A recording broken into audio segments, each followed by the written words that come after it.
I never imagined my life would become a story people would whisper about. Not because I wanted attention, not because I chased drama, but because one night, when I was at my weakest, power showed its ugliest face, and karma, quiet and patient, began doing its work.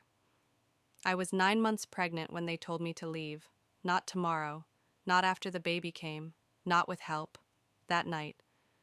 Let me take you back, because stories like this don't begin at the moment everything breaks. They begin long before that, when you mistake silence for safety. When I married into that family, the world saw luxury. Endless land, private roads, gates that opened without sound. People bowed without being asked.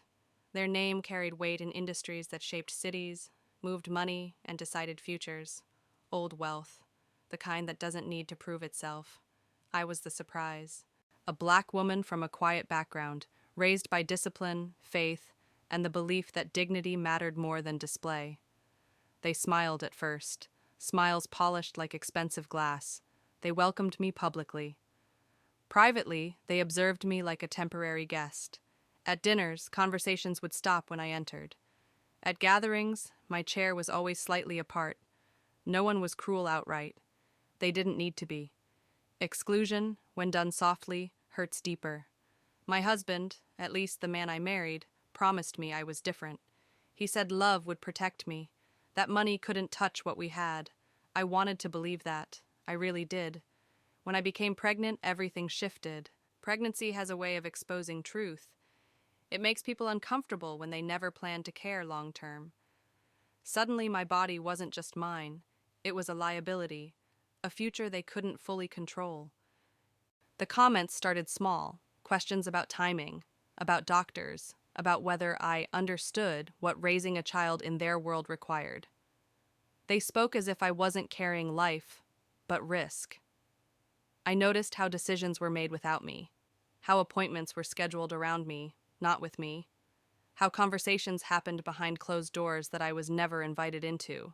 Still, I stayed quiet. I told myself patience was strength. The night it happened, the sky was heavy, thick clouds, the kind that press down on your chest before the rain even falls. I had been feeling pain all day, deep, slow waves that wrapped around my lower back and pulled tight. I told them I thought labor was starting. They didn't rush. They didn't panic. They exchanged looks. Then the matriarch, the one whose voice never trembled, said something I will never forget. "This is not the time." I asked what she meant. She said the family had important guests arriving. That stress was bad for appearances, that hospitals brought attention, that I should go somewhere more appropriate. I laughed at first, not because it was funny, but because my mind couldn't accept what my ears were hearing. I said I was in pain. She said pain was temporary. I said I needed help. She said arrangements had been made. That's when security entered the room. Not medical staff, not support. Men who didn't meet my eyes. I stood up too fast. The room spun. Pain shot through me, sharp and final. I grabbed the edge of the table and breathed through clenched teeth. I looked at my husband. He didn't move. He didn't speak. Silence can scream louder than words.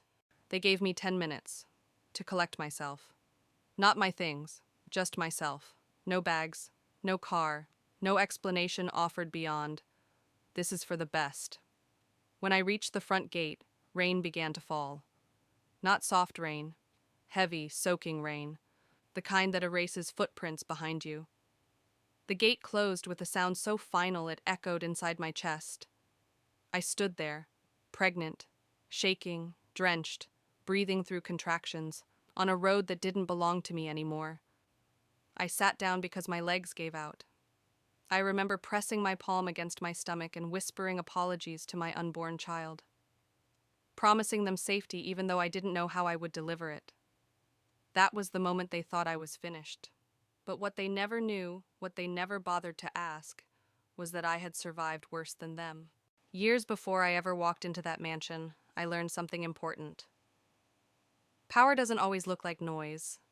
Sometimes it looks like preparation. I had built my life quietly. I never talked about my past. Never mentioned the people who raised me, taught me, invested in me, not with money, but with knowledge. I had never needed their wealth. I had chosen love, and love had failed me. As another contraction hit, stronger this time, I made one call. Just one. I didn't cry. I didn't beg. I said 6 words. It's time. I need help. The response was immediate. Within minutes, headlights cut through the rain. Not one car, 3, an ambulance I hadn't called, a medical team that already knew my name, and behind them, vehicles that didn't belong to hospitals. People moved with purpose, with respect. As they lifted me onto the stretcher, I caught sight of the mansion gates reopening. Faces appeared, confused, alarmed. They hadn't expected this. At the hospital, I was surrounded by calm, by voices that reassured instead of commanded, by hands that helped instead of pushed. When my child was born, the room filled with a sound I will never forget, the first cry of someone who survived their first battle. I held my baby against my chest and felt something shift inside me. Not anger, not revenge, clarity. The next morning, phones started ringing.